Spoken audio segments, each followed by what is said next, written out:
that I actually found out the reason we are deficient in vitamin D.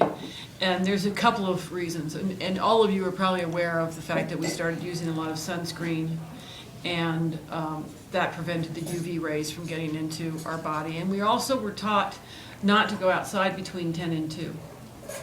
Well, between 10 and 2 is the only time that the UV rays are strong enough to absorb, to get vitamin D.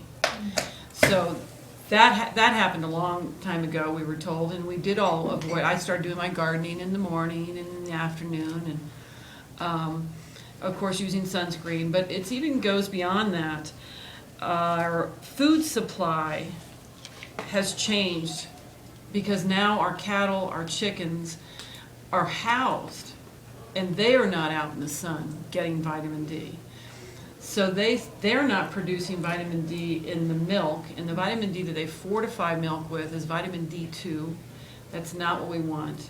That's what we want is vitamin D3.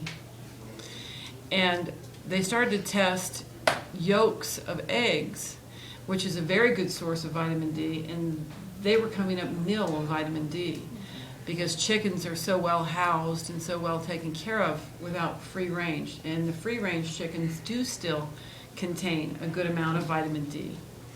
Another reason to buy free range.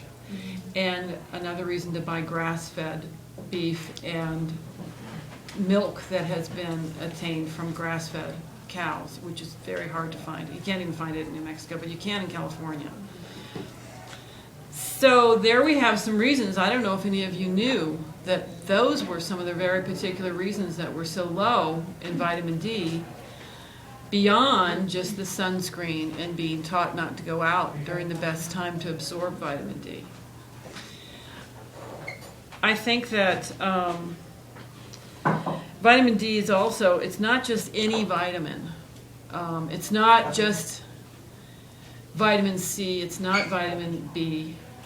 Everything in our system does something differently for us. Our different nutrients are all doing something different, and vitamin D is not actually just any old vitamin. It actually is produced into a hormone. Sorry.